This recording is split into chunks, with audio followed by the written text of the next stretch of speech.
ওকে। আসসালামু আলাইকুম। আমি ডাক্তার এফ এম সারোয়ার, বিডিএস করি ঢাকা ডেন্টাল কলেজ থেকে 1985 সালে। তারপরে এমপিএইচ করি অকুপেশনাল অ্যান্ড এনভায়রনমেন্টাল হেলথে। দেন এমফিল করি প্রিভেন্টিভ অ্যান্ড সোশ্যাল মেডিসিনে। দেন আমি ঢাকা ডেন্টাল কলেজে প্রথম লেকচার হিসেবে জয়েন করে অ্যাসিস্ট্যান্ট প্রফেসর হিসেবে চিটাগংয়ে ছিলাম। তারপরে আবার ঢাকা ডেন্টাল কলেজে আসি, বর্তমানে বিভাগীয় প্রধান পেডিয়াট্রিক ডেন্টিস্ট্রি এবং অতিরিক্ত দায়িত্ব হিসেবে vice principal Dhaka dental college. আসলে আমাদের এই বিষয়টা হচ্ছে একটা এমন একটা বিষয়, যে বিষয়ে মানে কি বলবো, যাদের সঙ্গে কথা বলা যায় না, যাদের ভাব ভঙ্গি দিয়ে আমাদের অনেক কিছু বুঝে নিতে হয়, অথবা কেয়ার গিভারদের সঙ্গে কথা বলে তাদের চিকিৎসাটা দিতে হয়। সেই ক্ষেত্রে এই paediatric dentistry it's a peculiar type of dentistry, যে all the subjects is included here. এক নাম্বার হচ্ছে যে আমাদের যে ডাক্তাররা যারা হচ্ছে the doctor of the future, that is আমরা যারা পিরিওডন্টিস্ট হব, the doctors of the future will give no medicine, অর্থাৎ কোনো ওষুধ দিবে না, but will the interest his patient in the care of human frame, in diet and in the causes and the prevention of disease. That means আমরা এমনভাবে মানুষকে সচেতন করব, যেদিক দিয়ে আমাদের তার ডাক্তারের কাছে যেতে হবে না। আমাদের কথার উপরে ভিত্তি করেই ৮০ ভাগের উপরে রোগী ভালো হয়ে যাবে, যেটা থমাস এডিসন সাহেব বলে গেছেন। যা the doctor of the future, মানে এমন একটা দিন আসবে ভবিষ্যতে যে ডাক্তাররা কোনোদিন আর তাদের রোগীদের দিকে চিন্তা করেই এই কাজগুলি করবে। এতে করে তাদের মানে আমাদের শিশুরা, যদি আমি শিশুকে অবস্থায় তাদেরকে প্রতিরোধ করতে পারি, তাহলেই তো সে একটা প্রোডাক্টিভ লাইফ দিয়ে ইন ফিউচার আমাদের কাজ করে যেতে পারবে ডিজিজ ফ্রি হিসাবে।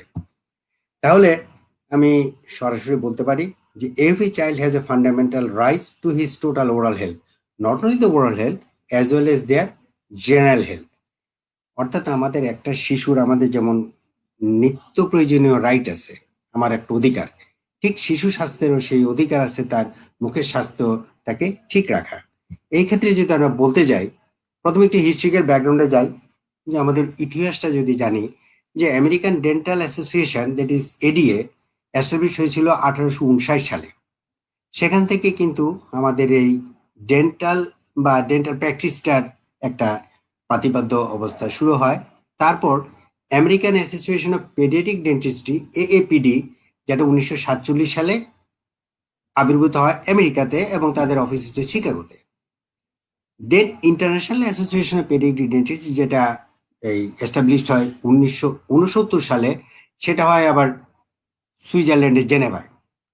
এবং আমাদের এই চিলড্রেনদের জন্য যে প্রথম যে একটা বই টেক্সট বুক লেখা হয়, সেটা হয় কিন্তু 1925 সালে, অপারেটিভ ডেন্টিস্ট্রি ফর চিলড্রেন, যেটা পাবলিশড হয় 1925 সালে। আমাদের এই জিনিসগুলো এই জন্য বলা, যে আসলে আমরা এই যে বর্তমান বিংশ শতাব্দীতে বা এই যে 2020 এই সিচুয়েশনে এসেও আমরা কাদেরকে ফলোয়ার হিসাবে আমরা চিন্তা করব, যে অবশ্যই আমাদের পূর্বে যারা দিয়ে গেছেন, আমরা যেমন আমাদের স্যারদের থেকে শিখে আসছি, আমরা এখন এক জায়গায় আসছি, আমরা তোমাদেরকে শিখাচ্ছি, সেখান থেকে তোমরাও আবার ভবিষ্যতে আরেকজনকে শিখাবা। এইভাবেই আমাদের এই ডেন্টিস্ট্রি ইতিহাস চলতে চলতে 1909 সালে কিন্তু প্রথম ডেন্টাল প্র্যাকটিস শুরু হয় ইয়াতে, আমেরিকাতে। সো আমাদের ইতিহাসটুকু চিন্তা করলে কিন্তু একটা বিশাল জিনিস। তারপরে দেখো যে হিস্ট্রিক্যাল ব্যাকগ্রাউন্ডে প্রথম দিকে যখন চিকিৎসা শুরু হয় 1909 সালে, তখন ডাক্তারদের ইয়ার্ডে সাইনবোর্ডে লেখা থাকতো, no treatment for children under the age of 14 at this clinic, অর্থাৎ আমার ক্লিনিকে 14 বছরের নিচে কোনো বাচ্চার চিকিৎসা হবে না। কারণ হিসেবে ছিল, this are the milk teeth and fall on their own, অর্থাৎ নিজের ইচ্ছায় পড়ে যাবে, so treat them would be a waste of time and money. So তো অতএব এদেরকে চিকিৎসা করাটা আমাদের যেমন সময় নষ্ট, ঠিক সেমনি ভাবে অর্থের অপচয়। ওই চিন্তা ভাবনা করতে করতে দেখা গেল যে যখন আমরা তো দেখি যে একটা বাচ্চা জন্ম নেওয়ার পরে কখন মুখে দাঁতটা থাকে, 2 থেকে 5 বছর, এই বছরে কিন্তু আমাদের দুধের দাঁত সব কটাই মুখে থাকে। অর্থাৎ after the age of 3 is for the first visit to dentist. তখন চিন্তা করলো যে দাঁত থাকলেই তো দেখা যাচ্ছে দাঁতের সমস্যা হচ্ছে, অতএব 3 বছর অ্যান্ড অনওয়ার্ড যদি থাকে, ডাক্তারের পরামর্শ নেওয়া উচিত, যে তখন আমাদের ডেন্টাল প্রবলেম হতে পারে। কিন্তু ওই সময় দেখা গেল যে না, 3 বছরেও আমরা এটাকে কভার করতে পারছি না। অর্থাৎ as soon as possible to visit to the periodontist when the first tooth is out. অর্থাৎ যখন আমাদের প্রথম দাঁতটা উঠবে তখনই আমার ডাক্তারের শরণাপন্ন হওয়া উচিত। কারণ কি, যে অনেক সময় আমরা নিউনেটাল টুথ, নেটাল টুথ এগুলো নিয়ে আসে, কারণ তাদেরও তো একটা পজিশন, যেহেতু একটু আগে বলেছি যে এটা আমাদের একটা human fundamental right, so that as soon as possible to visit the periodontist. After that the প্যারেন্টেরা তখন আবার চিন্তা করলো যে একটা বাচ্চা যে নিউনেটাল টুথ নিয়ে আসলো, অনেকগুলো দাঁত নিয়ে আসলো, আবার একটা দাঁতও নাই, দেখা যাচ্ছে যে তার অ্যাবনর্মালিটিস কিছু পাওয়া গেল, তখন আবার parental check up is necessary for the proper development. কেননা শিশুর হাসি ভুলার মতো নয়, আমরা এটা সবাই জানি। যে কারণে ওই শিশু যাতে একটা সুস্থ শিশু জন্ম নেয়, সুস্থ শিশু জন্ম নিলে সুস্থ হাসি প্রয়োগ করবে। কারণ আমরা কিন্তু একটা সার্টেন লিমিটের বাচ্চাদেরকে কিন্তু যে কেউ, ওই যে আমরা বলি না, বাংলায় বলে কচলানো বা আদর করার একটা অন্যরকম প্রবণতা আসে, সেই জিনিসটা করতে হলে কিন্তু বাচ্চার হাসিটাও কিন্তু আমাদেরকে ওই কি বলে এনগালফ করে। সেই হিসেবে যে আমাদের ইন্ট্রাইউটেরাইন লাইফ থেকে দেখা যাচ্ছে যে ডেন্টাল চিকিৎসাটাও শুরু হচ্ছে ইন্ট্রাইউটেরাইন লাইফ, অর্থাৎ 6 উইকস অফ ওভাম, যখন আমাদের একটা ফিটাস তৈরি হয়, 6 উইকে আমরা এই ট্রিটমেন্টটা শুরু করতে হয়, যাতে একজন সুস্থ মা হিসাবে সুস্থ বাচ্চা পৃথিবীতে জন্ম দিতে পারে, ঠিক কিনা? কাজে এই হিস্ট্রিক্যাল ব্যাকগ্রাউন্ডগুলো চিন্তা করেই পরবর্তীতে আমাদের এইভাবে আমরা ডেন্টিস্ট্রি মাঝে পেডিয়াট্রিক ডেন্টিস্ট্রি এগিয়ে যাচ্ছে।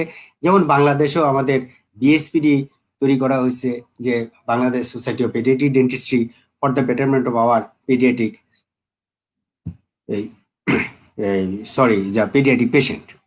এবার আসো, এই ডেফিনেশন নিয়ে কিন্তু বেশ কিছু ফ্যালাসি আছে।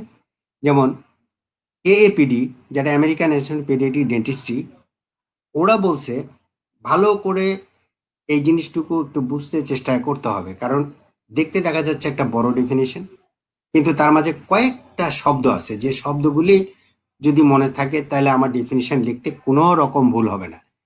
যেমন 1 নম্বর হচ্ছে it is an age different speciality. That is, আমরা যখন বাচ্চাদের নিয়ে কথা বলবো, definitely there should be an age. কি করে? That provides primary and comprehensive.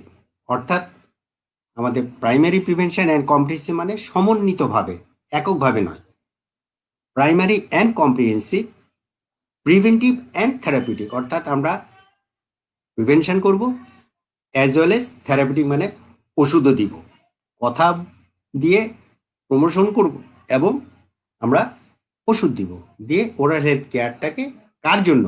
Infants and children through adolescence including those with special health care needs. তাহলে আমার এই ডেফিনেশনটা মনে রাখতে কি কষ্ট হবে?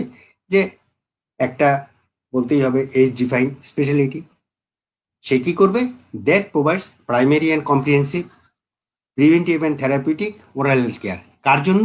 Infant and children through adolescence. কারণ আমাদের অ্যাডোলেসেন্স টিনেজও কিন্তু আমরা দুধে দাঁতও মুখে থাকে, সো দ্যাট পেডিয়াট্রিক ডেন্টিস্ট্রি একটা পার্ট এর up to the adolescence through কারা?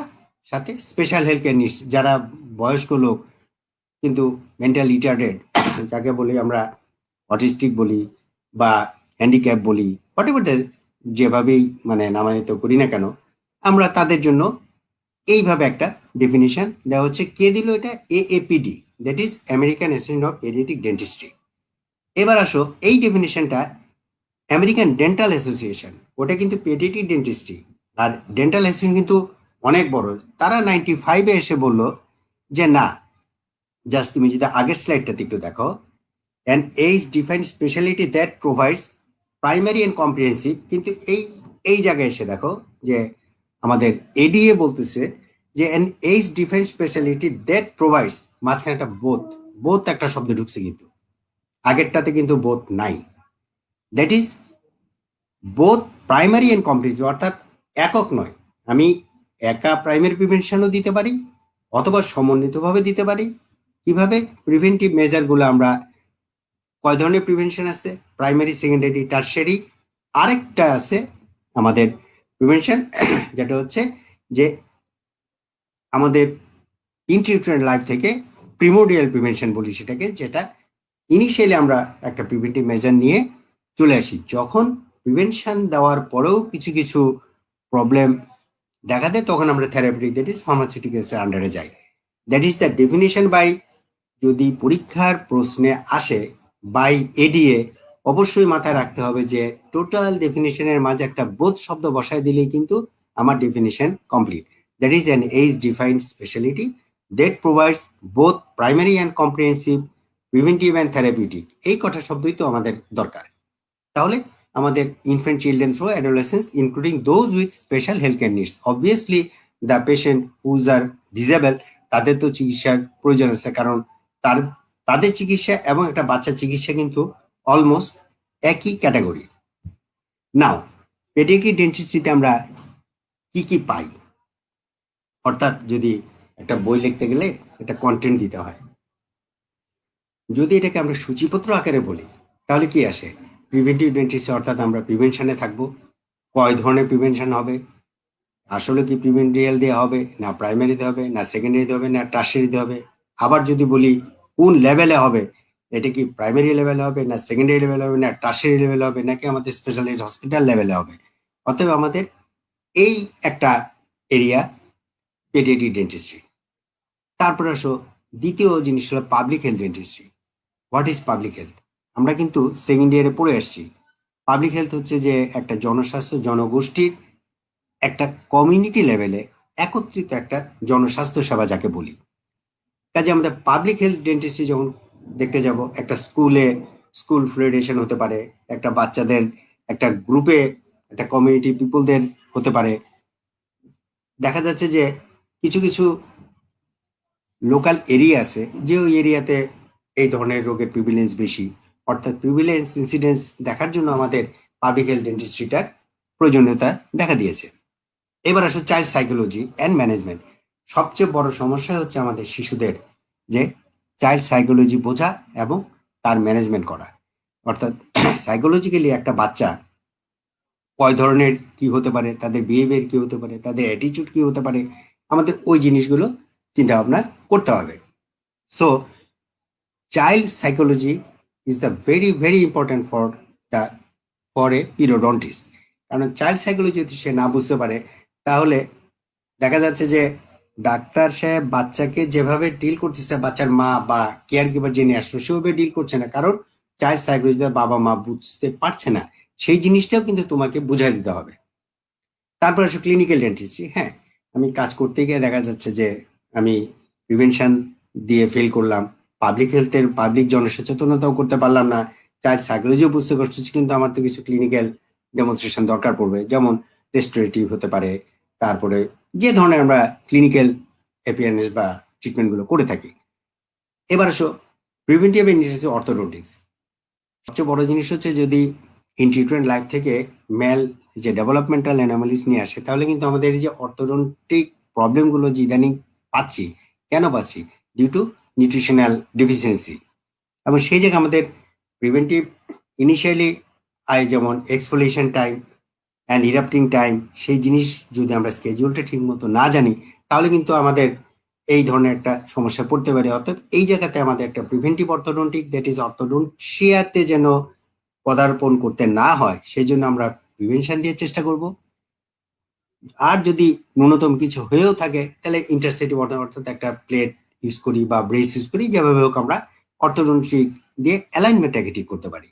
দেন স্পেশাল কেয়ার ডেন্টিস্ট্রি, এটা স্পেশাল কেয়ার মানে the special health care needs, হয়তো হতে পারে ডাউন সিনড্রোমের বেবি, হতে পারে ক্লেফট প্যালেটের পেশেন্ট, হতে পারে আমাদের বিভিন্ন ধরনের কিছু এই কি বলে সিস্টেমিক ডিজিজের অন্তর্ভুক্ত বাচ্চারা, যাদের চিকিৎসা দিতে গেলে আমাদেরকে অনেক কশাসলি করতে হবে।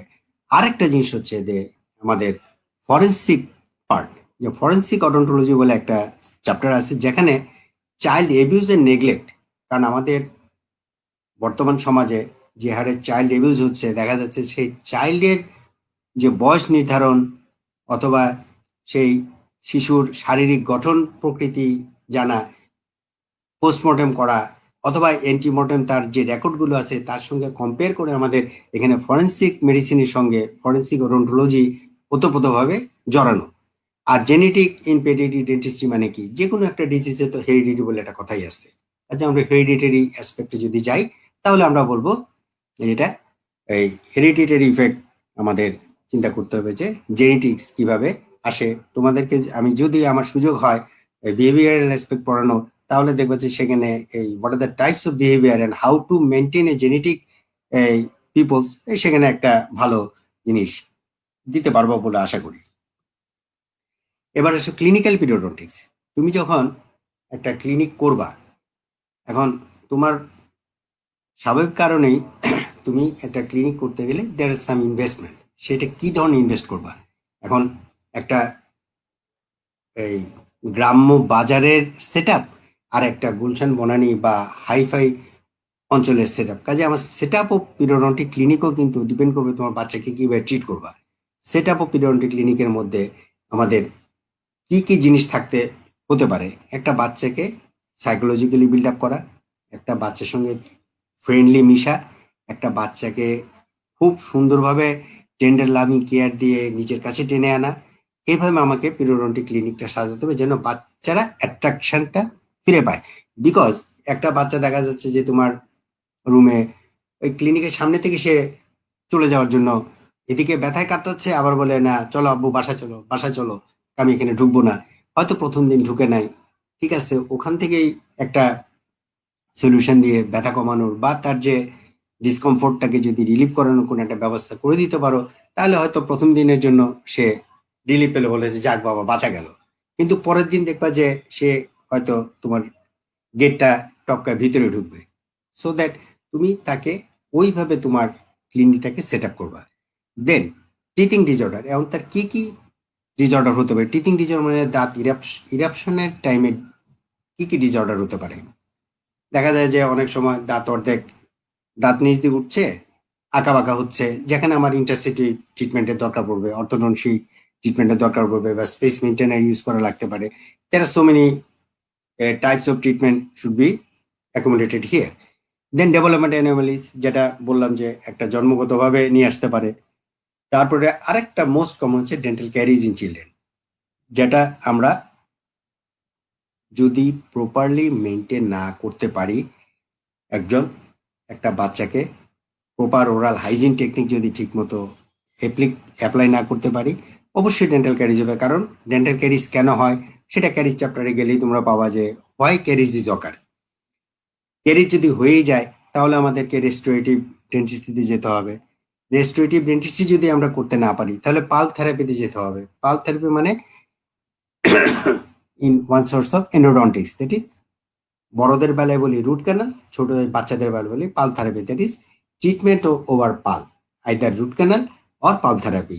এবং endodontics means total tooth through pulp canal, the treatment should be done is call endodontics. Then আমাদের একটা দাঁত আর্লি চলে যেতে পারে, সেই জায়গায় uses of space maintainer to maintain the arch length, to maintain the space eruption, এই যে ওভার অক্লুশন বা ক্রস বাইট ওপেন বাইট এগুলো যেন না হয়। ট্রিটমেন্ট অফ ট্রমাটাইজড টিথ, আরেকটা জিনিস হচ্ছে আমাদের শিশুদের সবচাইতে কমন কয়েকটা জিনিস কিন্তু কমনলি আমরা পাই। বাচ্চাদের খেলতে গিয়ে দাঁত ভেঙে যাওয়া, আর বিশেষ করে টিনেজ মেয়েদের কলের পানি তুলতে গিয়ে অ্যান্টেরিয়র দাঁত ওই টিউবওয়েলের হ্যান্ডেল লেগে ভেঙে যাওয়া, এই ধরনের কিছু। আর আরটিএ তো আছে, দ্যাট ইজ রোড ট্রাফিক অ্যাক্সিডেন্টের তো কোনো কোনো আগামাথা নাই। সো দ্যাট এই জিনিসগুলো আমাদের treatment of traumatised teeth, either দাঁত ভেঙে যেতে পারে, অ্যাভালস হতে পারে, এক্সট্রুশন হতে পারে, ইনট্রুশন হতে পারে, যাই হোক সেটাকে ট্রিটমেন্ট করার মতো তোমার ওই ক্লিনিক্যালি সেই রকম ওয়েল ইকুইপড একটা আমার ক্লিনিক্যাল প্রেজেন্টেশন থাকতে হবে। তারপর management of problem of primary and mixed dentition period. Primary and mixed dentition period is a very difficult period. কারো কারো দেখা যাচ্ছে যে দাঁত আর্লি চলে আসে, কারো একটু লেটে আসে। এই আর্লি আসা এবং লেটে যাওয়া, এতে করে মুখের কিছু ওই মানে অ্যালাইনমেন্টাল প্রবলেম হয়, সেগুলোকে মিনিমাইজ করার জন্য তোমাদের চিন্তা ভাবনা করতে হবে যে আমার ক্লিনিক্যাল পিরিয়ডন্টিস, এইভাবে আমাদের শিশুদেরকে আমরা কিভাবে আমরা নিয়ন্ত্রণ করতে পারি। দেন জিঞ্জাইভাল ডিসঅর্ডার, পেরিওডন্টাইটিস হতেই পারে। Stomatological condition in children, that is বিভিন্ন ধরনের ওরাল সোর থ্রোট, টান, চিক, প্যালেট, এই সমস্ত structure of the oral cavity যে স্ট্রাকচারগুলো আছে ইন্ডিভিজুয়ালি ইনভলভ হয়, সেগুলো নিয়ে চিকিৎসা করার চিন্তা ভাবনার ব্যাপার আছে পিরিয়ডন্টিস্টের। ম্যানেজমেন্ট অফ হ্যান্ডিক্যাপ চিলড্রেন, সেটা তো পূর্বেই বলেছি। দ্যাট মিনস, তাহলে আমরা কি এক বাক্যে বলতে পারি না যে চিলড্রেন ডেন্টিস্ট্রিতে আমাদের যে বিশেষ করে ফাইনাল ইয়ারের যে 5টা সাবজেক্ট আছে, চিলড্রেন, অর্থোডন্টিক, এন্ডোডন্টিক, প্রোস্থোডন্টিক এবং সার্জারি, আমি যদি চিলড্রেনটাকে সরাই রেখে এই 4টাই কিন্তু আমি আমার চিলড্রেনে পাই উইথ চিলড্রেন। দ্যাট ইজ বাকি 4টার সঙ্গে চিলড্রেন যোগ করলে 5টা সাবজেক্ট নিয়ে কিন্তু এককভাবে পেডিয়াট্রিক ডেন্টিস্ট্রি আবির্ভূত হচ্ছে। সো দ্যাট আমি যদি পেডিয়াট্রিক ডেন্টিস্ট্রি প্রপারলি হ্যান্ডেল করতে পারি, জানতে পারি, তাহলে আমার কিন্তু সার্জিক্যাল বলো, অর্থোডন্টিক বলো, প্রোস্থোডন্টিক বলো, এভরিথিং আমার জন্য ইজি হবে যদি আমি এটাকে ভালোভাবে আত্মস্থ করতে পারি। যে কোনো কাজের কিন্তু একটা এইম বা অবজেক্টিভ থাকে। যে কোনো একটা কাজের, তুমি যে কাজটা করবা, কারণ আমি স্কুলে ভর্তি হলাম কিসের জন্য, যে আমাকে একটা ভালো পড়াশোনা করে একটা ভালো জায়গায় যেতে হবে। ঠিক এইভাবে আমাদের জন্য একজন পেডিয়াট্রিক ডেন্টিস্টের জন্য কি কি অবজেক্টিভ হতে পারে, যে 1 নম্বর, to create not only a good dental patient, আমি যেটা ভালো রোগী তৈরি করবো তা না, অলসো তাকে একটা গুড সিটিজেন করতে হবে, সে যেন ভবিষ্যতে আমাদের জাতিকে কিছু দিতে পারে। অর্থাৎ এখন একটা ছেলে, তার প্রচন্ড দাঁতে ব্যথা, এখন তার দাঁতে ব্যথার জন্য বাড়িতে কর্মক্ষম যে ব্যক্তি, উনি দেখা যাচ্ছে তার কাজে যেতে পারছেন না। অর্থাৎ আমার সিটিজেনশিপের একটা সমস্যা, যে সে তার জাতিকে কিছু দিতে পারছে না, অফিসে যেতে পারছে না, অফিসের কাজ হচ্ছে না, বা সে যে ফ্যাক্টরিতে থাকে সে ফ্যাক্টরির কাজ হচ্ছে না, সেই ফ্যাক্টরির প্রোডাকশন কমে যাচ্ছে। ফলে আমি যদি কিউমুলেটিভ আকারে চিন্তা করি, তাহলে আমাকে একটা ভালো ডেন্টাল পেশেন্টও করতে হবে, যাতে বাচ্চাটাকে খুব দ্রুত সুস্থ করে দিতে পারি, অ্যাজ ওয়েল এজ তার গার্জিয়ানকে যেন আমরা একটা ভালো পজিশনে দিতে পারি, যেন আমাদের একটা মানে কি বলে হিউম্যান রিসোর্স যাকে বলে, হিউম্যান মানে মানব সম্পদকে আমরা তৈরি করে দিতে পারি, to instil a positive attitude and behaviour towards dentistry. অতএব মানুষের মধ্যে যে একটা নেগেটিভ ভাব আছে, দাঁতে ব্যথা, ওই যে ঠিক আছে দেখা যাক, এই আজকে যাচ্ছি না কালকে, যে সেই নেগেটিভ অ্যাটিটিউডটাকে আমাদের পজিটিভলি নিয়ে আসতে হবে, যে ভাই, যে prevention is better then cure. যত দ্রুত সম্ভব যে আমি যদি রোগটাকে প্রতিরোধ করতে পারি, তাহলে কিন্তু আমার পরবর্তী পর্যায়ে, যেটা প্রথম স্লাইডে আমি দেখিয়েছি, যে আমার প্রথমেই যদি আমি একটা পজিটিভ অ্যাটিটিউড নিয়ে আসি, তাহলে কিন্তু বিহেভিয়ার অ্যাসপেক্টটা চেঞ্জ হয়। আমার একজনকে মোটিভেট করা খুব কঠিন কাজ, কাজে আমাকে পজিটিভ অ্যাটিটিউডটাকে ক্রিয়েট করার জন্য আমাদেরকে উদ্যমী হতে হবে, উদ্যোগী হতে হবে।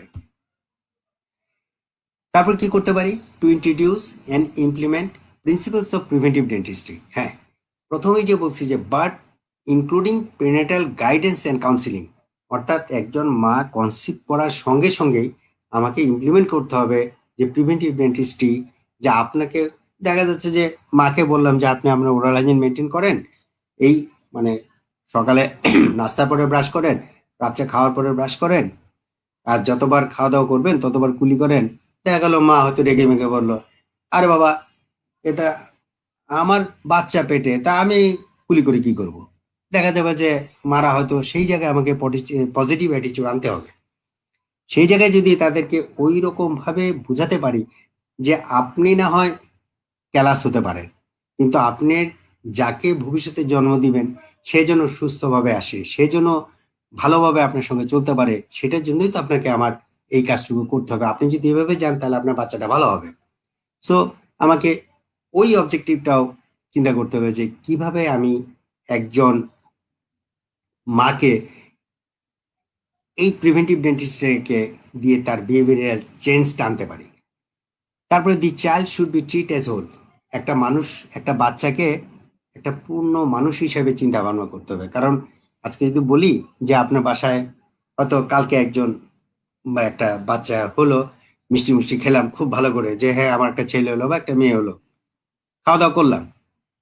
এখন যদি বলি আপনাদের বাসায় লোক কয়জন, তখন কি বলবেন যে সোয়া দুইজন বা সোয়া তিনজন? অবশ্যই না। তখন আমরা বলি যে মানুষ কিন্তু ইটসেলফ একজন। So the child should be treat as whole. Effort must be made for the general and oral health to be in the accordance with each other. এবং কার সঙ্গে কিভাবে আমরা জেনারেল হেলথ অ্যান্ড ওরাল হেলথকে compare করবো, যে আমি যদি ওরাল হেলথকে ঠিক মতো মেনটেন করতে পারি তাহলে আমার জেনারেল হেলথ ভালো থাকবে।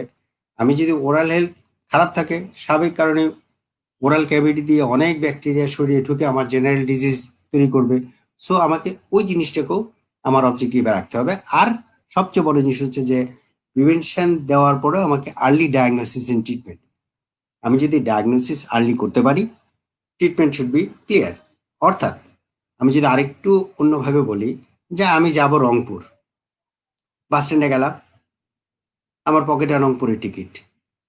আমি যদি দিনাজ এই কি বলে আমি চিটাগং এর বাস উঠে বসে থাকি, আমি কি রংপুর যেতে পারবো?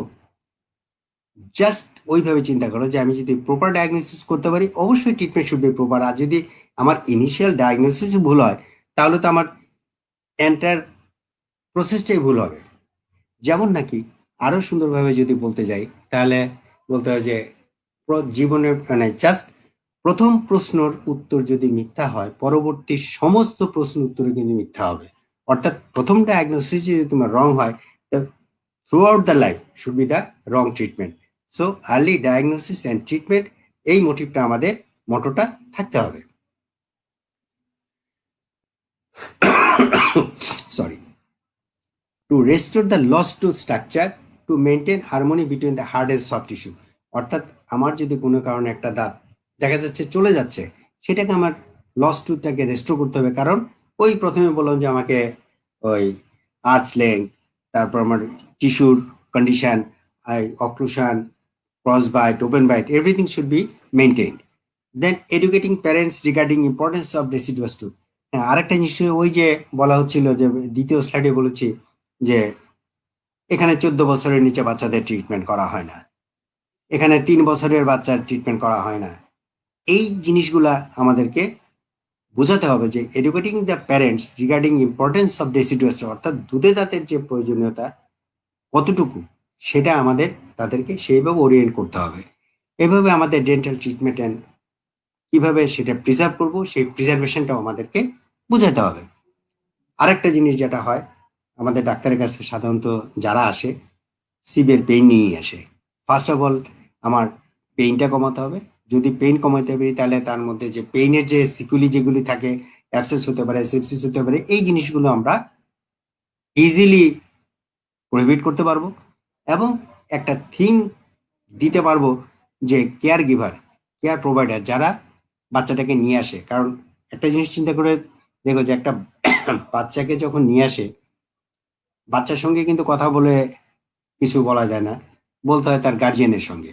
আর গার্জিয়ানকে তখন আমাদের আরো কিছু অ্যাওয়ার করতে হয় যে আপনি বাচ্চাকে বাসায় অযথা ভয় দেখাবেন না, যে ভয়গুলো বাচ্চার মনের মধ্যে গেঁথে যায় এবং সেটা কিন্তু পরবর্তীতে সাইকোলজিক্যাল ইফেক্টে পরিণত হয়। সেই জন্য আমাদের relief of pain and safes from the main thing, যে কেয়ার প্রোভাইডার যারা আছে, কেয়ার গিভার যারা আছে, তাদেরকে আমরা এই মেসেজটুকু দিয়ে প্রোভাইড করবো যে আপনি যদি এই কাজগুলো করেন, তাহলে আপনার বাচ্চার আশা করি ভবিষ্যৎ সুন্দর, সুস্থ থাকতে পারবে। তাহলে আরেকটা কি হতে পারে, আমার অবজেক্টিভ তো ওইভাবে আসবে যে আরেকটা হচ্ছে to achieve the maintain aesthetic. আমাদের তো আরেকটা জিনিস সৌন্দর্যের ব্যাপার আছে, যে কে সুন্দরকে পছন্দ না করে। বিশেষ করে আমরা যখন একটা পাত্র পাত্রী দেখা দেখিতে যাই, তখন কিন্তু চোখ কান নাকের সঙ্গে আরে দেখে তো আসলাম, দাঁতগুলো মনে হয় লিটল বিট উঁচু, অথবা বলে দাঁতে একটু ফাঁক আছে, অথবা বলবে তার দাঁতগুলোর রং কেমন জানি এত সুন্দর ছেলেটা, এত সুন্দর মেয়েটা, কিন্তু দাঁতগুলো জানি কেমন। এই যে একটা জিনিস, so that to achieve and maintain the aesthetics, আমাদের যে কারণে এখন স্মাইল ডিজাইন, অ্যাস্থেটিক ডিজাইন, যে আমাদের অ্যাডভান্স ডেন্টিস্ট্রি যেগুলো আসছে, কিসের জন্য আসছে? এগুলোকেই আরো সুন্দরভাবে প্রতিষ্ঠিত করার জন্য। তারপর management of children with special need, আগেও বলেছি। Improving the personal information data bank, yes, এই ক্ষেত্রে আমাদের সবচেয়ে বড় শর্টেজ হচ্ছে there is no personal information data bank. আমরা চেষ্টা করছি এখন অনেকগুলা ক্লিনিকে ডাটা ব্যাংক তৈরি করার, কারণ এই ডাটা ব্যাংক কিন্তু হেল্প করবে কিসে? আমাদের ফরেন্সিক অডন্টোলজিতে যদি যাই, দেখা যাবে যে একটা ডাটা ব্যাংক আমাকে বিশাল একটা উপকার করে দিবে।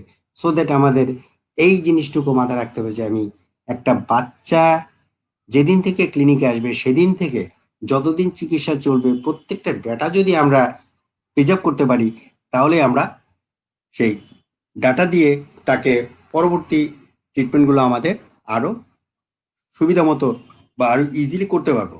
যেমন ধরো, আমি আজকে ট্রিটমেন্ট করলাম, যে করে অবস্থা নিয়ে আসলো, প্রচন্ড ব্যথা, আমি ট্রিটমেন্ট দিলাম, ভালো হয়ে গেল। পরবর্তী যে বাচ্চাটা আসলো, তাকেও আমি ওই লাইনে ট্রিটমেন্ট দিয়ে কিন্তু ভালো করতে, অর্থাৎ আমার আগের ট্রিটমেন্টটা আমাকে একটা সেলফ কনফিডেন্স গ্রো করাবে। যেমন জীবনে প্রথম যখন সার্জারি করতে যায়, জীবনে সে কোনোদিন সার্জারি করে না, ফার্স্ট সার্জারি করতে গেলে হাত যেমন কাঁপবে, দ্বিতীয়, তৃতীয়, চতুর্থ, এবং আস্তে আস্তে যখন সে সার্জারিক্যাল ইয়েতে চলে আসবে, তখন তার তো চোখ বন্ধ করেই কাজ করবে। সো দ্যাট আমাকে সেই রকম একটা process, improve the personal information data bank যদি থাকে, এবং কাজগুলো যেভাবে করব সেগুলো দিয়ে কিন্তু আমরা ইজিলি কাজটা করতে পারবো এবং নিজের স্কিলনেস বাড়াতে পারবো। Early treatment of malocclusion in children, এবং যে জিনিসটা হয় আমাদের ওই অর্থোপেডিক পারপাস, যে আর্লি লস টুথের জন্য ম্যালাক্লুশন হয়, সেগুলোকে আমরা মিনিমাইজ করতে পারি। এইবার আসো, একজন পেডিয়াট্রিক ডেন্টিস্টের রোল কি, কাজ কি? এতক্ষণ তো বললাম যে এই জিনিসগুলো আমাদের দেখতে হচ্ছে। And what are the role? Work according to needs of children and their parents. হ্যাঁ, সবসময় কিন্তু এই কথাটা ঠিক না যে work according to the needs of children. হ্যাঁ, according to the needs of চিলড্রেনের যে প্রয়োজন আছে সেটা করব, কিন্তু মাঝে মাঝে প্যারেন্টসের বিপক্ষে যাওয়া লাগবে। তবে ইন জেনারেলি আমরা প্যারেন্টস এবং তার বাচ্চার নিডটাকে প্রাধান্য দিব। সবচেয়ে বড় জিনিস হচ্ছে spending time to each parent as well as each patient. কারণ আমি যদি আমার ক্লিনিকে একজন অ্যাডাল্ট মানুষের চিকিৎসা করতে 10 মিনিট লাগে, অর্থাৎ আমার ক্লিনিক আওয়ার 5 ঘন্টা, 5 ঘন্টায় আমি অনেকগুলো রুগী দেখতে পারবো। ইন কেস অফ চিলড্রেন, সেই রুগীর সংখ্যা কিন্তু 1/3 হয়ে যাবে। সো আমাকে সেই spending time to each parent, কারণ আসলেই প্রথম বাচ্চা নিয়ে আসলে আমাকে প্রথম কথাই বলতে হবে প্যারেন্টের সঙ্গে। এমন দেখা যাচ্ছে যে প্যারেন্টকে মোটিভেট করতে যতটুকু না সময় লাগে, তার চেয়ে কম সময় একটা বাচ্চাকে মোটিভেট করা যায়। সো আমাকে ওইভাবে নিজেকে তৈরি করতে হবে যে how to spend the time, এবং তাদের সঙ্গে সুন্দর আচরণের মাধ্যমে আমার টাইমটাকে স্পেন্ড করব। এবং প্রত্যেকটা প্যারেন্টকে, নট অনলি প্যারেন্ট, কিন্তু কেয়ার গিভার থাকতে পারে, সবার তো আর অনেক সময় দেখা যায় প্যারেন্ট নাই, তো তার সঙ্গে যে কেয়ার গিভার আসে তাকে আমাকে ওইভাবে টাইম দিয়ে কাজ করতে হবে। অর্থাৎ একটা কাজ করার আগে যথেষ্ট পরিমাণ সময় দিয়ে কাজটা উঠায় নিয়ে আসতে হবে। Then to know the value of permanent and deciduous tooth, এবং ওই বাচ্চাদেরকে আগেও বলেছি যে আমাকে ওই value of permanent and deciduous tooth সম্পর্কে বাবা মাকে বোঝাতে হবে। Must pass on to the parent the information regarding when child's tooth should receive restorative care. যখন একটা বাচ্চার দাঁতে রেস্টোরেশন দরকার পড়বে, অনেক সময় দেখা যাচ্ছে যে অনেক বাবা মাই বলবে যে স্যার বা ম্যাডাম, এ তো অর্ধেক দাঁত নাই, এটাকে আবার কি করবেন, ফেলে দেন। এবং তাকে ওই ফেলা থেকে রেস্টোরেটিভ কেয়ারে আনার জন্য দেখা যাচ্ছে 1 দিন না, 2 দিন, 3 দিন, 4 দিন পর্যন্ত সময় নেওয়া লাগতে পারে, যে তাকে সেইভাবে রেস্টোরেশনে উদ্বুদ্ধ করা। এটার কারণে একটাই ল্যাক অফ অ্যাওয়ারনেস। আমাদের মানুষের মধ্যে অ্যাওয়ারনেসের অভাব আছে। বিশেষ করে ডেন্টিস্ট্রিতে এখনো যদি আমি দেখি যে অনেকের মাঝে এটার এত নেগলেক্টলি চলে যে নেগলেক্টিং এর জন্য আমাদের এই কমিউনিটি পিপল এতটা ইয়ার সঙ্গে চিন্তা করতে চায় না। সেই জন্য lack of awareness among the people of the community can be an excuse. কারণ এই যে ল্যাক অফ অ্যাওয়ারনেস এটা কিন্তু আসলে এটা কোনো এক্সকিউজ হতে পারে না for providing the high quality pedic dental care. আমি যদি একটা high quality pedic dental care দিতে চাই, অবশ্যই আমাকে এই অ্যাওয়ারনেসটাকে এক্সকিউজ হিসাবে ধরা যাবে না। কারণ তাকে আমাকে অ্যাওয়্যার করতে হবে যে সে তার যতটুক ল্যাক আছে ততটুক ল্যাক পূরণ করে আমার আগাতে হবে। To make up a relationship with the parents and caretakers of the child patient. এটা কিন্তু আরেকটা জিনিস চিন্তা করে দেখো যে মাঝে মাঝে দেখা যায় আত্মীয়র চাইতে রুগীরা কিন্তু বড় আত্মীয় হয়ে যায় তুমি যদি সেইভাবে রিলেশনশিপ তৈরি করতে পারো। কারণ আমাকে ওইভাবে তৈরি করতে হবে। দেখা যাচ্ছে যে তুমি যে বাচ্চাটার আজকে দাঁতের চিকিৎসা দিলা, হয়তো বাচ্চার বয়স 2 বছর, তোমার বয়স হলো কেবল তুমি ডাক্তার হয়ে বসলা। দ্যাট ইজ এই যে একটা রিলেশনশিপ, দেখা গেল বাচ্চার যখন বিয়ের সময় হবে দেখা যাচ্ছে যে অন্য হয়তো তার অনেক আত্মীয়কে বাদ দেবে, তোমাকে বাদ দিবে না। So two make up relationship আমাকে এমনভাবে রিলেশনশিপ তৈরি করতে হবে যেন তার ঘরের মানুষের মতো হতে পারি। Must be expert in regards to the child psychology and behaviour. অবশ্যই তখনই আমি তাদের ফ্যামিলিয়ার ইয়াতে যেতে পারবো যদি আমি তার মানে বাচ্চার সাইকোলজি, বাচ্চার বিহেভিয়ার, অ্যাজ ওয়েল এ প্যারেন্টের সাইকোলজি অ্যান্ড প্যারেন্ট বিহেভিয়ারকে যদি আমি আমার সঙ্গে আত্মস্থ করতে পারি, তাহলে আমি কিন্তু ওই রকম একটা পর্যায়ে যেতে পারবো। এবং সেটা যাওয়াই কিন্তু আমাদের একজন পেডিয়াট্রিক ডেন্টিস্টের কর্তব্য হিসাবে চলে আসে। To knowing about the habit, আরেকটা হচ্ছে যে তাদের বদ অভ্যাসগুলো কি আছে, অভ্যাসগুলো কি আছে, সেগুলো আমাদের চিন্তা করতে হয়। কারণ বদ অভ্যাস কিন্তু একটা বিশাল জিনিস। এখন যখন আমরা বিহেভিয়ার বা ইয়াতে বল যে ওরাল হ্যাবিটগুলো পড়াবো, তখন দেখবো যে কত ধরনের হ্যাবিট আছে, বাচ্চারও আছে, বাচ্চার মায়েরও আছে, কেয়ার গিভার সবারই আছে। সেই জিনিসগুলো আমাদেরকে আগে থেকেই জানতে হবে যে যেহেতু আমি একটা রিলেশনশিপ তৈরি করতে যাচ্ছি, সেই হিসাবে আমাকে তার পরিবারের সমস্ত হ্যাবিটগুলো যদি হিসেবে আত্মস্থ করতে পারি, তাহলে কিন্তু আরো রিলেশনশিপ শক্ত হবে। আর আমাকে কি হতে হবে? Be an expert on good oral hygiene. What is hygiene? তখনই তো বলতে হয় যে হাইজিন কি জিনিস, ওরাল হাইজিন কি জিনিস। হাইজিন বলতে আমরা বুঝি পরিষ্কার পরিচ্ছন্নতা, ওরাল হাইজিন মানে মুখের পরিষ্কার পরিচ্ছন্নতা। আমরা হাইজিনটা মেনটেন করি, গোসল করি। আর ওরাল হাইজিন বলতে আমরা মুখকে গোসল করাই, কুলি করাই। অতএব day and night brushing technique, suitable brush এবং পেস্ট টেকনিক দিয়ে ব্রাশ করা দিনে 2 বার, আর বাদ বাকি সময় কুলি করা। আরেকটা জিনিস চিন্তা করতে হবে, যারা অ্যাজ ফর মুসলিমস যারা নামাজ পড়ে তাদের কিন্তু 5 ওয়াক্ত নামাজের জন্য উজু করতে হয়, উজু করতে গেলে কিন্তু কুলি মাস্ট। সো এই একটা জিনিস আমাদের এই ওরাল হাইজিন মেনটেন্যান্সের জন্য বিশাল এই ব্যাপার। Should B a good dietician, as well age আমাকে একটা ডায়েটিশিয়ান হতে হবে, অ্যাজ ওয়েল এজ আমাকে একজন নিউট্রিশনিস্ট হতে হবে। আমাকে জানতে হবে কোন খাবার খেলে দাঁতের স্বাস্থ্য ভালো থাকবে, কোন খাবার খেলে শরীর ভালো থাকবে, অর্থাৎ এক যে নিউট্রিশনিস্ট অ্যাজ ওয়েল এজ একজন ভালো ডায়েটিশিয়ান আমাকে সেই জিনিসগুলোই কিন্তু আত্মস্থ করে বাচ্চাদের ট্রিটমেন্ট করতে হবে। তাহলে আমাদের অ্যাটিটিউড কি হবে? একজন পেডিয়াট্রিস্টের অ্যাটিটিউড যদি চিন্তা করি তাহলে কি হবে? What should be the attitude? এখন আমি একটা জিনিস মনে রাখো যে আমার personality, behaviour and attitude, characteristic যেভাবেই বলি না কেন, যে আমি কতটুকু এমফেসাইজ দিতে পারবো। একটা হচ্ছে একটা বাচ্চা আসলো, ওই যে আগেই বললাম যে আমাকে ধৈর্য ধরতে হবে, টু বি পেশেন্স। ইমপ্যাথি, আরেকটা শব্দ আছে কিন্তু সিম্প্যাথি। ইমপ্যাথি কি জিনিস, সিম্প্যাথি কি জিনিস? সিম্প্যাথি হচ্ছে কারো একটা জিনিস দেখে আমি দুঃখ প্রকাশ করলাম, সিম্প্যাথাটাইজ। আর ইমপ্যাথি হচ্ছে ওর দুঃখটা নিজের মধ্যে আত্মস্থ করা, যে রুগীটা এত কষ্ট পাচ্ছে, সেই কষ্ট যদি নিজে ফিল করি, কাইন্ডনেস, এই অর্থ কিন্তু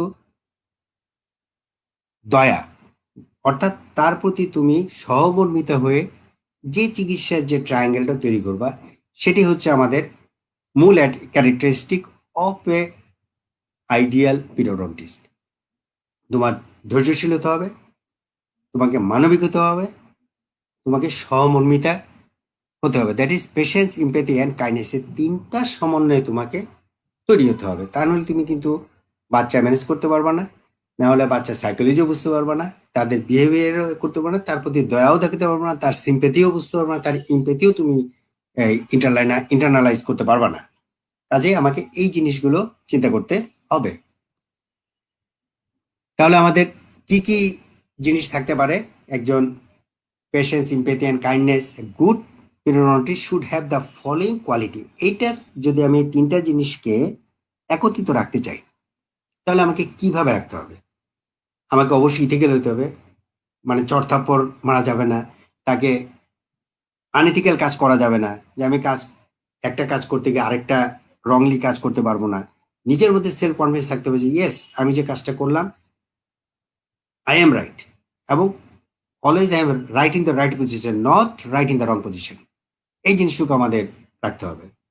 পজিটিভ মেন্টাল অ্যাটিটিউড, আমাকে কাজ করার সময় অবশ্যই আমি পজিটিভলি চিন্তা করব যে পেশেন্টের, আমি হয়তো লুজার হতে পারি, কিন্তু পেশেন্ট যেন ভালো হয়, সেই অ্যাটিটিউড নিয়ে কাজ করতে হবে।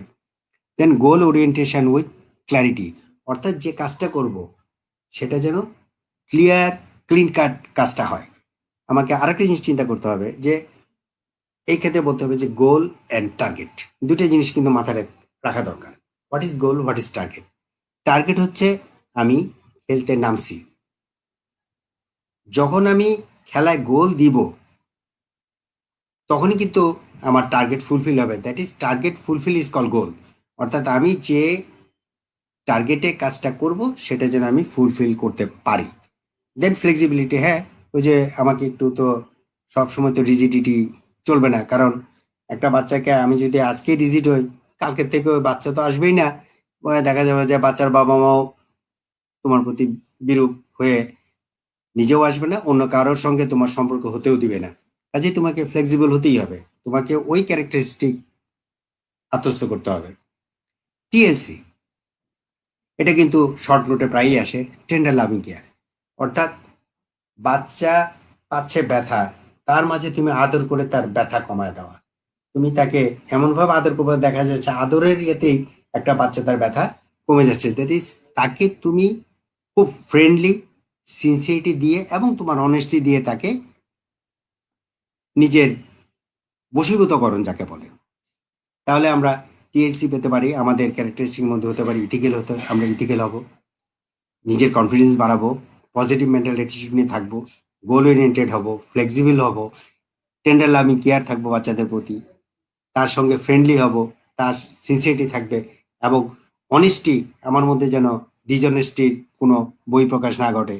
ডিজনেস্টি যদি হয় তাহলে আবার ইথিক্যাল শব্দটার সঙ্গে সম্পূর্ণ সাংঘর্ষিক হবে। অতএব আমি যদি ইথিক্স মেনটেন করে, obviously I would be the honest. এখন ট্রিটমেন্ট কেয়ার, আমরা কি কি ভাবে ট্রিটমেন্ট কেয়ার করতে পারি? সোশ্যাল স্ট্যাটাস দেখতে পারি, কাস্ট দেখতে পারি, রিলিজিয়নের সঙ্গে দেখতে পারি, পজিশন দেখতে পারি, ইকোনমিক্যাল অ্যাবিলিটি দেখতে পারি। প্রথমত, কারণ কি treatment care should be under social status, কারণ কিছু কিছু জায়গায় আমাদের সোশ্যাল স্ট্যাটাস কিন্তু একটা বিশাল ফ্যাক্টর বেয়ার করে। যে অনেক, কি বলবো, একটা গ্রামে যদি বস্তি এলাকায় অথবা একটা মঙ্গা পীড়িত অঞ্চলে যাই, সেখানে চিকিৎসা দিতে গেলে অবশ্যই আমাকে তো সেই কস্টলি ট্রিটমেন্ট যেগুলো সেগুলা দিয়ে তো তাকে করানো যাবে না, কিন্তু সেখানে আমার সেই স্ট্যাটাস মেনটেন করতে গিয়ে মূল যে চিকিৎসা, ব্যথা কমানো, তাকে একটা রিলিফ দেওয়া, সেই কাজটি করতে হবে। কাস্টের সঙ্গে, যেমন ধর্মের সঙ্গে কিছু কিছু ডিজিজ রিলেটেড, সেই জিনিসগুলো আমাদের চিন্তা করতে হবে। বিশেষ করে আমাদের ডেন্টিস্ট্রিতে দেখা যায় যে যারা বিভিন্ন রকম ধর্মের, এই বিশেষ করে মুসলিমদের দেখা যাচ্ছে যে ক্যারিজ বা পেরিওডন্টাল ডিজিজ এগুলো কম হচ্ছে। তারপরে সামাজিক প্রতিপত্তি, একটা গ্রামের চেয়ারম্যান তার পজিশন, তার বাচ্চা এবং আরেকটা দিনমজুরের পজিশন, আমাদের পজিশনগত ব্যাপারগুলো চিন্তা করতে হবে। তো ইকোনমিক্যাল অ্যাবিলিটি, আমি যে একটা চিকিৎসা দিব, কারণ আমাকে তো এখানে কিছু ইনভেস্ট করতে হয়, সবচাইতে কম ইনভেস্টমেন্টে একটা ভালো ট্রিটমেন্ট যেন দিতে পারি, সেই জিনিসটুকু আমাদের মাথায় নিয়ে একটা বাচ্চাকে ট্রিট করতে হবে। দেন অ্যাবিলিটি টু ক্রিটিক্যাল অ্যাসেসমেন্ট। হ্যাঁ, কিছু কিছু ক্ষেত্রে আমাদের ability to critical assessment, that is একটা জিনিস যেন আমি ক্রিটিক্যালি অ্যাসেস করতে পারি, যে খুব ডিফিকাল্ট জিনিস হয়তো আমি নিজে পারছি না, আরেকজনের সঙ্গে করে কি বলে কনসাল্ট করে আমি সেটার একটা অ্যাসেস করে চিকিৎসা দেওয়ার ব্যবস্থা করব। To respect child patients right, ওই যে প্রথম বললাম যে একটা টোটাল চিলড্রেনের যে ইটস এ হিউম্যান রাইট, সেই হিউম্যান রাইটটাকে আমার এস্টাবলিশ করতে হবে। To consult with other relevant discipline, এবং অবশ্যই আমি দাঁতের চিকিৎসা করতে গেলে আমাকে কি জেনারেল ফিজিশিয়ানের সাহায্য নেওয়া লাগতে পারে না? অবশ্যই লাগবে। এমন এমন কিছু ডিজিজ আছে যেগুলো আমার এই ওরাল হেলথের সঙ্গে অত্যন্তভাবে ওতপ্রোতভাবে জড়িত, সেই জিনিসগুলো আমাকে কনসাল্ট করে নিতে হবে আদার রিলিভেন্ট ডিসিপ্লিনের সঙ্গে। ইভেন আমাদের ইন্টারডিসিপ্লিন ইন্টারডিসিপ্লিন ইন্টার ইন্টারডিসিপ্লিন অ্যান্ড ইন্টারডিসিপ্লিন, এভাবে আমাদেরকে যেতে হবে। What is interdiscipline? Inter means আমার medicine, surgery, gynae, others department, that is inter department. আর ইন্টারডিসিপ্লিন মিনস আমার মাঝে, আমি যেমন পেডিয়াট্রিক ডেন্টিস্ট, আমার অর্থোডন্টিস্ট, পিডোডন্টিস্ট, আরে অর্থোডন্টিস্ট, প্রোস্থোডন্টিস্ট, ওএমএস, এই যে আমার ইন্টারডিসিপ্লিন আমার কনসাল্ট নেওয়া, যে আমি যে এই কাজটা করলে এটা অর্থোডন্টিক প্রবলেম হবে কিনা, এটা করলে প্রোস্থোডন্টিক্যালি প্রবলেম হবে কিনা, এটা করলে সার্জিক্যালি কোনো ইন্টারভেনশন হবে কিনা, যে আমার সেই জিনিসগুলো কনসাল্ট করতে হবে। যে that is two consult with the other relevant discipline. এই রিলিভেন্ট ডিসিপ্লিন বলতে গেলেই কিন্তু ইন্ট্রা ডিসিপ্লিন অ্যান্ড ইন্টারডিসিপ্লিন, এই দুটা কথা একটু যদি মনে রাখো, আমার মনে হয় বুঝতে সুবিধা হবে যে what is interdiscipline, what is interdiscipline. এবার আসো আমাদের রেসপন্সিবিলিটিস কি কি হতে পারে। What are the responsibilities of an periodontist? এইখানে যদি বলি দায়িত্ব কিভাবে যাবে, একটা রোগীর প্রতি যাবে, একটা জাতির প্রতি যাবে, একটা নিজের প্রতি আসবে। কারণ আমি যে কাজ করব, আমি আমাকে আমার অবস্থানে উন্নত করব। আমি যদি উন্নত হই, কিভাবে উন্নত হবো? পেশেন্টকে উন্নত করতে পারলে আমি উন্নত হব। কারণ আমি এবং পেশেন্ট যদি উন্নত হই, অবশ্যই আমার জাতি উন্নত হবে, আমার জাতি এগিয়ে যাবে। আমার জাতিকে তুলতে হলে আমাকে এই আমার ভূমিকাটা patient, nation and myself oriented হতে হবে। তাহলে আমি কিভাবে যাব? এইখানে আসো আবার পিরিয়ডন্টিক ট্রায়াঙ্গেল। ওই এর আগে বললাম পেশেন্স, এমপ্যাথি অ্যান্ড কাইন্ডনেস। এখন আসো patient, not patience, patient, family, doctor. যে রিলেশনশিপটা আমরা ইতিপূর্বে বলেছি, যে পেশেন্টের সঙ্গে ডক্টর, ডক্টরের সঙ্গে ফ্যামিলি, ফ্যামিলির সাথে পেশেন্ট, এই যে একটা রিলেশনশিপ আমরা কিভাবে তৈরি করতে পারি, সেইভাবে তৈরি করে আমরা ভবিষ্যৎ প্রজন্মকে এমন একটা অবস্থানে নিয়ে যাব, যে জায়গা থেকে আমি ওই যে towards the nation, myself and towards the patient, যে আমরা কিভাবে একটা জাতিকে উন্নয়নের ধাপে নিয়ে যেতে পারি by the advancement of our dentistry profession. কারণ এই ক্ষেত্রে আমাদের একটা জিনিস চিন্তা করতে হবে, যে difference between the adult and child patient. আমার মনে হয় এটা অনেক লম্বা, তো এই আজকে এই পর্যন্ত থাক, কারণ সময় কতক্ষণ পাওয়া যাবে?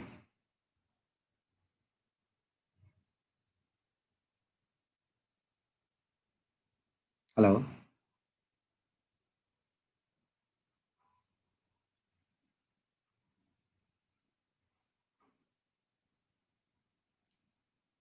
হ্যালো। জি স্যার, আসসালামু আলাইকুম। স্যার কোনো সমস্যা হচ্ছে? না না, মানে হচ্ছে কি, তোমাদের টাইমিং কতটুক?